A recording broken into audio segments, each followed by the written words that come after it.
Hello guys, स्वागत है आपका अपने यूट्यूब चैनल विज्ञानपुर में। आज हम डिस्कस करने वाले हैं क्लास 10 मैथ के 4 महत्वपूर्ण चैप्टर के ऑब्जेक्टिव प्रश्न उत्तर। ये 4 चैप्टर कौन कौन से हैं? तो सबसे पहला चैप्टर है बहुपद पॉलिनोमियल, दूसरा है रैखिक समीकरण के युग्म, तीसरा द्विघात समीकरण और चौथा है पृष्ठीय क्षेत्रफल तथा आयतन। ये चारों चैप्टर से अलग अलग लेवल के ऑब्जेक्टिव प्रश्न तैयार किए गए हैं। ये सभी प्रश्न परीक्षा के दृष्टिकोण से अत्यंत महत्वपूर्ण हैं और परीक्षा में इसी प्रकार से प्रश्न पूछे जाते हैं। तो वीडियो में अंत तक बने रहें। तो चलिए शुरू करते हैं आज का वीडियो। तो सबसे पहला प्रश्न है कि पी एक्स एक बहुपद दिया हुआ है, P x x square minus 3x minus 4। ध्यान देंगे, x square minus 3x minus 4। X का एक शून्य का आपको निकालना है, इस बहुपद का आपको एक शून्य का पता करना है कौन सा होगा। तो आप देख सकते हैं कि कोई भी द्विघात बहुपद होता है उसका सामान्य रूप क्या होता है, A X square plus B X plus C. ठीक है, और यदि आपको शून्य का मान पता हो तो शून्य के आधार पर द्विघात बहुपद का रूप क्या होता है, x square minus alpha plus beta x और प्लस अल्फा बीटा। ठीक है, अर्थात यहाँ पर जो सी होता है अचर पद होता है, यहाँ पर यह क्या होता है, दोनों शून्यकों का गुणनफल होता है।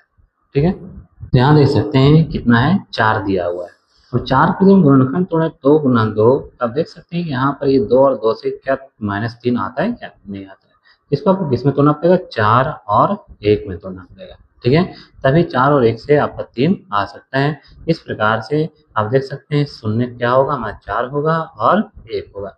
ऑप्शन में तो 1 है नहीं, इस प्रकार से हमारा आंसर क्या हो जाएगा, ऑप्शन नंबर बी। इस अर्थात इस बहुपद का एक शून्य कौन होगा, 4, और दूसरा क्या हो जाएगा, 1। दूसरा क्वेश्चन है 2 minus x square plus x cube में एक्स स्क्वायर का गुणांक, एक्स स्क्वायर का कोफिशिएंट पूछा कितना है। आप देख सकते हैं कि एक्स स्क्वायर यहाँ पर है और एक्स स्क्वायर का जो गुणांक है वह कितना है, -1 है, ऑप्शन नंबर बी। तीसरा प्रश्न है 64 के वर्गमूल को 64 के घनमूल से भाग देना का मान कितना होगा। अब ध्यान देंगे 64 का जो वर्गमूल है वह कितना होता है, 8 होता है, और 64 का घनमूल जो होता है वह कितना होता है, 4 होता है। 8 को 4 से भागा देंगे, कितना आएगा आंसर, तो ऑप्शन नंबर बी। अगला प्रश्न है यदि 0.3x minus 0.37 equal to 0.37x minus 0.3 है, एक्स का वैल्यू कितना होगा।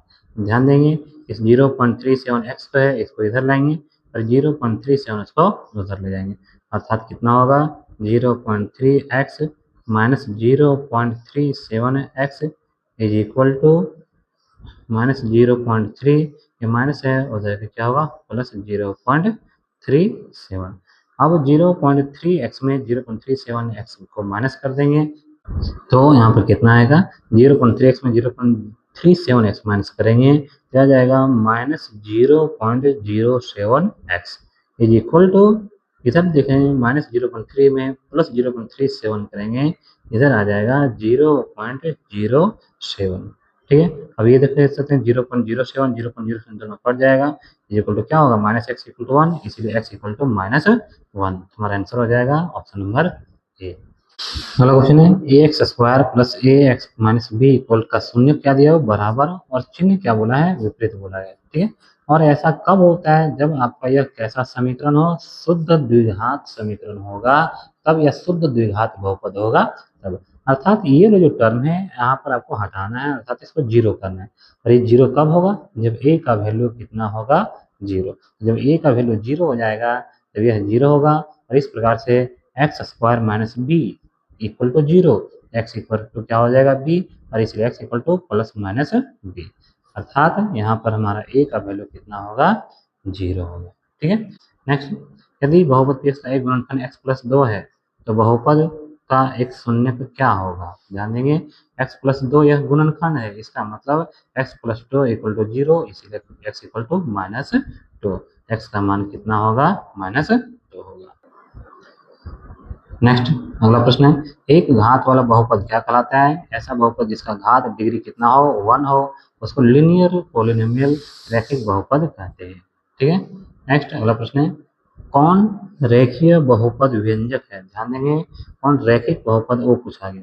तो पहला आप देख सकते हैं, साफ साफ पता चल रहा है 2x - 5 यह रैखिक बहुपद है। दूसरा, यह दो द्विघात है लेकिन इसका घात कितना -1, मतलब ये बहुपद है ही नहीं।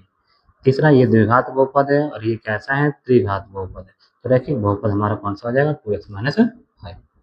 नेक्स्ट अगला प्रश्न, यदि समीकरण 5x - 3y = 2, x का वैल्यू 1 है, x का वैल्यू कितना है 1, तो y का वैल्यू पूछा, ये 1 है तो 5 बन गया, उधर जाके क्या हो जाएगा 2 - 5 - 3 और ये -3 दोनों कट गया, ये y = कितना होगा 1, ऑप्शन नंबर बी। नेक्स्ट अगला प्रश्न, यदि रैखिक समीकरण 3x + 2y = 4 में y का वैल्यू दिया हुआ -1, जब यहाँ पर -1 रखेंगे तो ये कितना बन जाएगा -2 उधर जाकर क्या होगा +2, 4 + 2 = 6 और ये 3 उधर जाकर डिवाइड कर देंगे, ये आंसर कितना हो जाएगा, x का value 2, option number b. Next, दो संख्याओं का योग है 26 और अंतर है 10, संख्याएं कौन सा होगा, ध्यान देंगे, योग कितना होना चाहिए 26 और अंतर होना चाहिए 10। अब देखिए 17 और 9, 17 और 9, क्या 26 हो रहा है, 26 तो हो रहा है, लेकिन क्या दोनों का डिफरेंस 10 है, नहीं, ये ऑप्शन हमारा गलत है। 16 और 10, 26 आ रहा है जोड़, लेकिन अंतर 10 नहीं है, ठीक है, 16 - 10 अंतर कितना है 6, ये भी हमारा गलत। 18 और 8, 18 और 8 कितना होता है, योगफल 26 और अंतर इसका 10 है, इसलिए हमारा आंसर क्या हो जाएगा, ऑप्शन नंबर सी। नेक्स्ट, दो अंकों वाली संख्या के अंकों का योग का 4 गुना है, दो अंकों वाली जो संख्या है वह अंकों के योग का 4 गुना है, यदि उसमें 18 जोड़ देते हैं तो संख्या के अंक क्या होते हैं, पलट जाते हैं, ध्यान देंगे। हमारा ऑप्शन दिया हुआ है 42, 24, 17 और नन ऑफ दिस। अब यहाँ पर बोला गया दो अंकों की संख्या है, वह संख्या अंकों के योग का 4 गुना है। अब यहाँ पर देख सकते हैं दो अंकों की संख्या 4 और 2, 42 बन रहा है। अब क्या 42 जो है वह 4 + 2 अर्थात 6 का 4 टाइम्स है, बिल्कुल नहीं, तो ऑप्शन हमारा गलत है। अब यहाँ देखें 24, ये 2 + 4 = 6 और 6 का ये 4 टाइम्स है 24। अब इसमें ये भी देख सकते हैं जब इसमें 18 जोड़ देते हैं ये कितना बन जाता है 42, अर्थात इसके जो प्लेस हैं आपस में स्थान इसका बदल जाता है, हमारा आंसर क्या हो जाएगा 24। नेक्स्ट, यदि दो क्रमागत संख्याओं में छोटी संख्या के 5 गुने तथा बड़ी संख्या का 4 गुने का अंतर 3 है तो वे संख्याएं हैं। यहाँ पर पता है कि क्रमागत है अर्थात पहला संख्या x है, दूसरा क्या होगा x + 1। पता है कि छोटी संख्या का 5 गुना अर्थात इसका 5 गुना और बड़ी संख्या का 4 गुना, इसका 4 गुना का अंतर, इसका अंतर कितना है 3 है, अर्थात 5x - 4x - 4 = 3। ये -4 उधर जाकर क्या हो जाएगा +4, 4 + 3 7, 5x - 4x = 7, x = 7, अर्थात x का वैल्यू कितना हो जाएगा 7, यानी पहला संख्या 7 और दूसरा संख्या कितना होगा 8, ऑप्शन नंबर सी। अगला प्रश्न, यदि समीकरण 5x - 3y = 2 में x का मान है 1, यानी यहाँ पर रख देंगे 1, 5 × 1 5 हुआ, ये 5 प्लस में है उधर के माइनस में हो जाएगा, यानी -3y = कितना हो जाएगा 2 - 5 अर्थात -3, -3 कट गया तो y का वैल्यू कितना आ जाएगा 1, ऑप्शन नंबर बी। नेक्स्ट अगला प्रश्न है, द्विघात समीकरण 7x² + 8x = 36 है का मूल होगा। अब इसका मूल कितना हो जाएगा, अभी 8 प्लस में है उधर के माइनस हो जाएगा, 36 - 8 = 28, ये 7 डिवाइड कर देंगे = 4, अर्थात x² = 4, इसलिए x = क्या होगा +-2, ऑप्शन नंबर बी, ठीक है। नेक्स्ट, बहुपद x² - 4x + 1 के मूलों का योग, ध्यान देंगे मूलों का योग कहाँ लिखा रहता है, यहाँ पर, यही जो 4 है वही क्या है मूलों का योग है। नेक्स्ट, द्विघात बहुपद शून्यकों की संख्या कितनी होती है, तो द्विघात बहुपद के शून्यकों की संख्या कितना होता है 2, रैखिक बहुपद के शून्य की संख्या 1 होगा, द्विघात बहुपद के शून्य की संख्या 2 होगा। त्रिघात यदि बहुपद होगा तो उसके शून्यकों की संख्या 3 होगी। किसी द्विघात समीकरण के विवेचक अर्थात d का मान 0 से बड़ा होने पर, जब d > 0 होता है तो उसके जो मूल होते हैं वह वास्तविक होते हैं और दोनों मूल भिन्न होते हैं, अलग अलग होते हैं, ठीक है, तो मूल क्या होगा वास्तविक और भिन्न।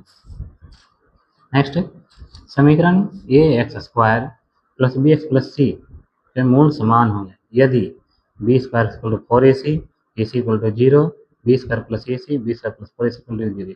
होता क्या है, मूल समान तभी होता है जब b square minus 4ac is equal to 0 होता है। अर्थात बी स्क्वायर माइनस 4ac उधर के क्या हो जाएगा, प्लस 4ac। इसका मतलब क्या हुआ कि बी स्क्वायर की जो वैल्यू है वह 4ac के बराबर होना चाहिए, अर्थात ऑप्शन नंबर ए। नेक्स्ट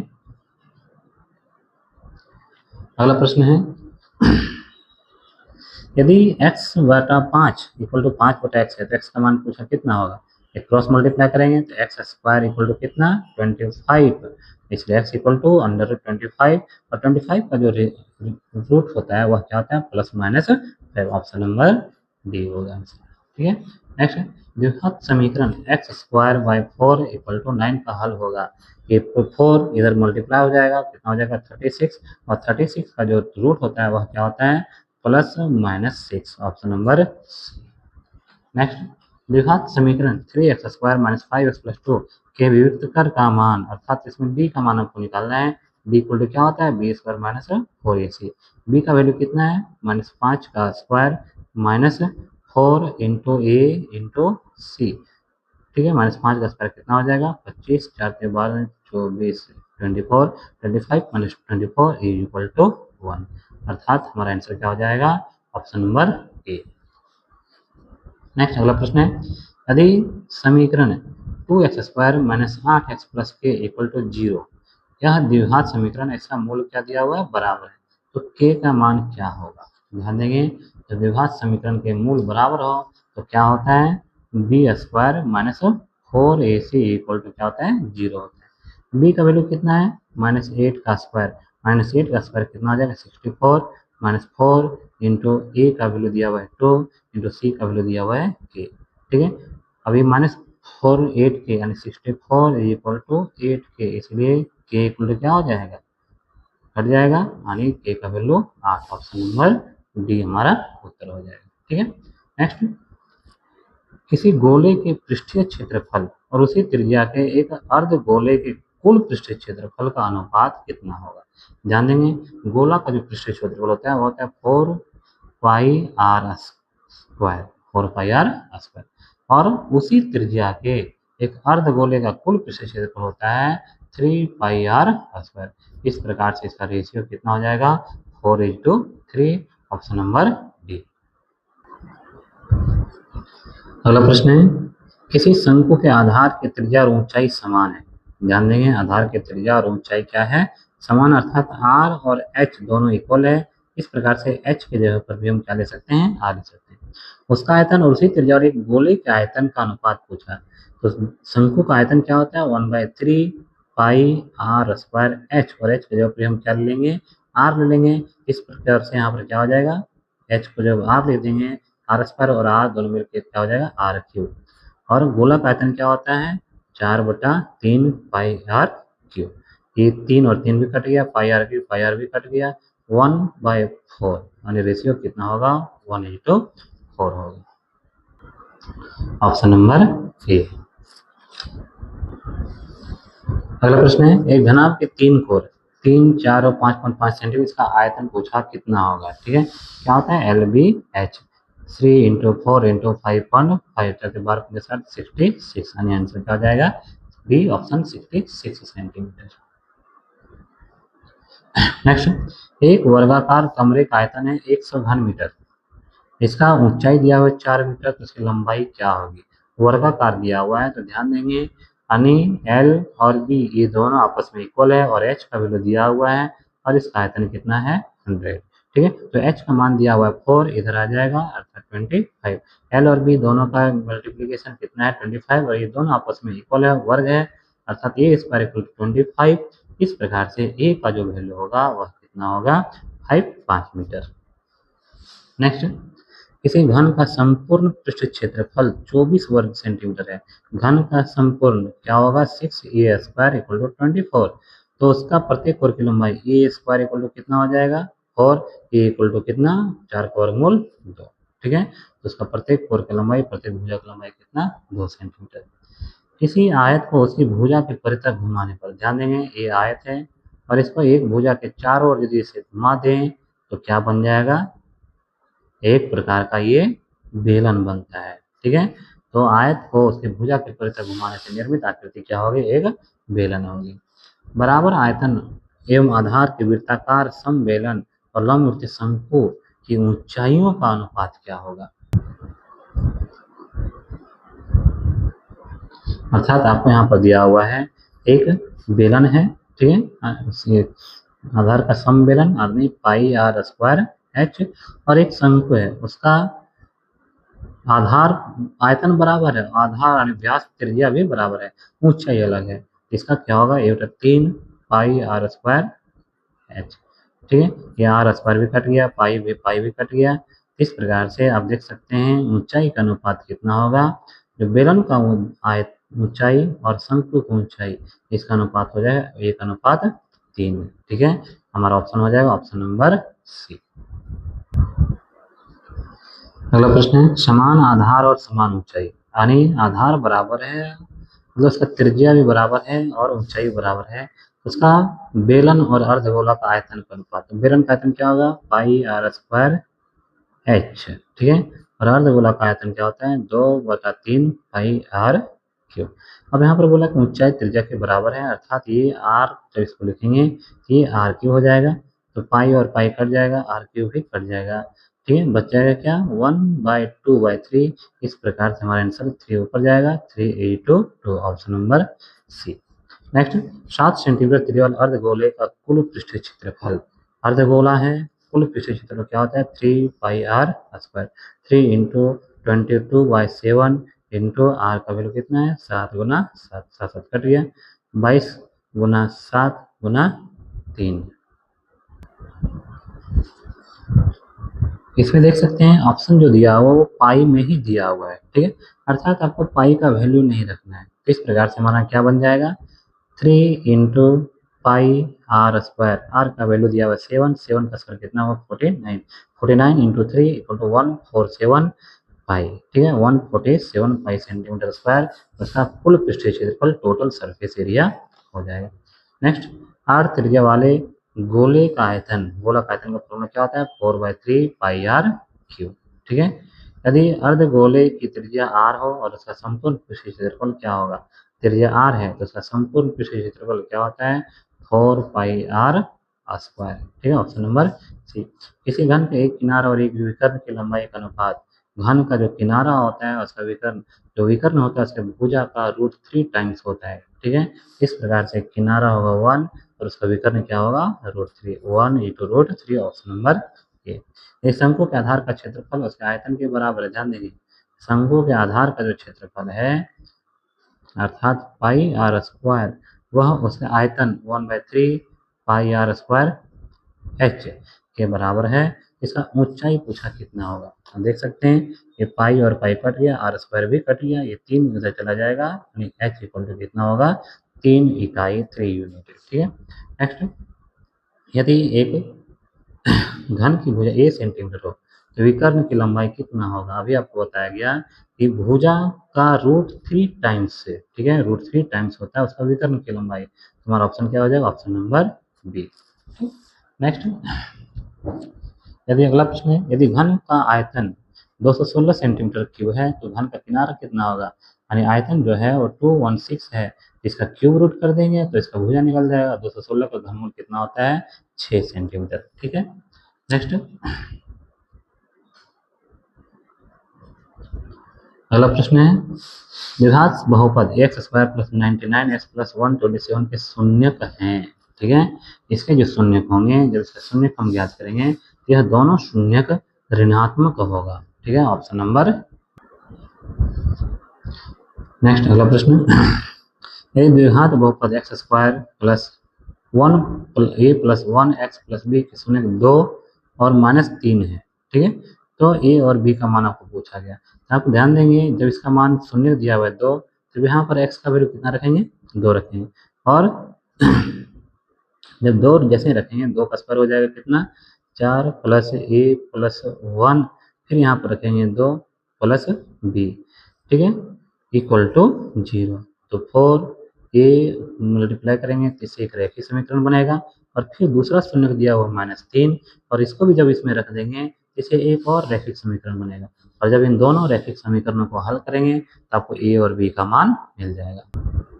और जब इसे हल करेंगे दोनों रैखिक समीकरणों को, तब ए का वैल्यू 0 मिलेगा और बी का वैल्यू मिल जाएगा -6, अर्थात ऑप्शन नंबर डी।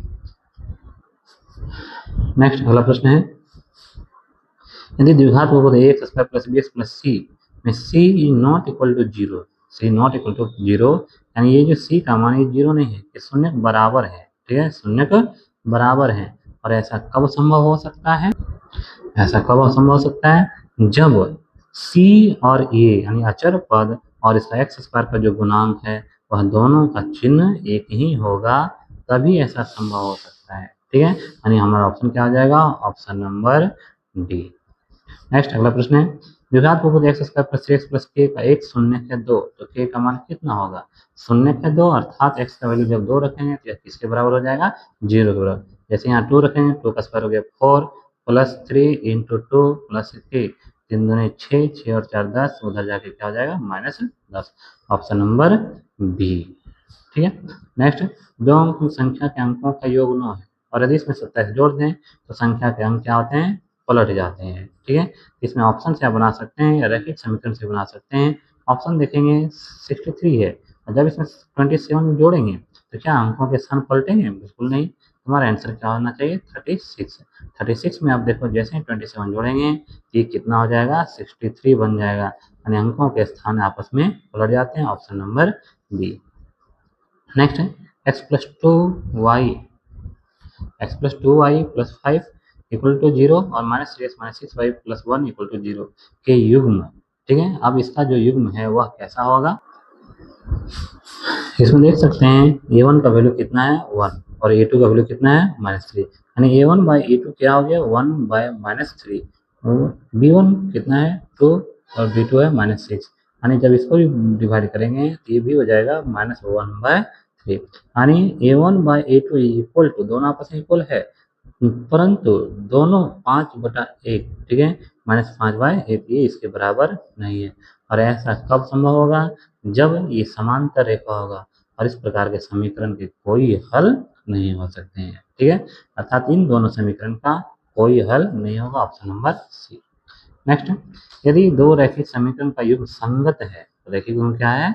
संगत है। संगत है इसका मतलब उसका हम हल कर सकते हैं, और हल कर सकते हैं तो उसका ग्राफ क्या होता है? या तो समपाती होगा या तो फिर प्रतिच्छेदी होगा, ऑप्शन नंबर सी। नेक्स्ट है, गिल्ली डंडे के खेल में गिल्ली का आकार देखिए। अब ये देख सकते हैं गिल्ली है, अब आपको पूछा कि इसका संयोजन है, किसका संयोजन है? ये आप देख सकते हैं यह क्या है? एक प्रकार का शंकु है, इधर भी एक शंकु है, और ये बीच में कौन सा भाग है? बेलनाकार है। इस प्रकार से गिल्ली डंडा का जो गिल्ली है वह दो शंकु और एक बेलन का संयोजन है, ठीक है, दो शंकु और एक बेलन, ऑप्शन नंबर डी। ठोस को एक आकार से दूसरे आकार में बदलने पर नए आकार का जो आयतन होता है, आपको पता है कि जब किसी ठोस को गलाकर पिघलाकर नए आकार में बदलते हैं तो उसका आयतन जो होता है वह परिवर्तित नहीं होता है, नए आकार का आयतन वही रहता है, ठीक है। नेक्स्ट, एक किनारे पर नुकीली बनाई गई पेंसिल। अब आप देख सकते हैं ये जो पेंसिल है यह किसका संयोजन है, ठीक है। अब ये क्या है? इधर शंकु वाला भाग है और बाकी पूरा ये बेलनाकार भाग है। तो नुकीली बनाए हुए पेंसिल जो है वह एक बेलन और एक शंकु का संयोजन है, एक शंकु और एक बेलन, ऑप्शन नंबर डी, ठीक है। नेक्स्ट, बैडमिंटन खेलने में प्रयोग की जाने वाली शटलकॉक, अर्थात जिसको हम कॉर्क कहते हैं, उसका आकार कैसा होता है? आप जानते हैं कि उसका जो आकार होता है वह इस प्रकार से, ठीक है, उसका आकार इस प्रकार से होता है। अब आप देख सकते हैं यह क्या है? एक छिन्नक है, और छिन्नक के नीचे ये अर्धगोला है, ठीक है। तो यह जो शटलकॉक है इसको कॉर्क कहते हैं, वह किसका संयोजन है? तो शंकु का छिन्नक और एक अर्धगोला, शंकु का छिन्नक और अर्धगोला का संयोजन है। इस प्रकार से इस वीडियो में हमने 50 महत्वपूर्ण प्रश्न देखें। ये प्रश्न अत्यंत महत्वपूर्ण है और किसी भी प्रकार की परीक्षाओं में, आपके बोर्ड एग्जाम में, विभिन्न प्रकार की प्रतियोगी परीक्षा में, विभिन्न प्रकार के क्विज में ये सब प्रश्न आते हैं। तो वीडियो में अंत बने रहने के लिए धन्यवाद। उम्मीद है आपको ये सभी प्रश्न बहुत ही अच्छे लगे होंगे।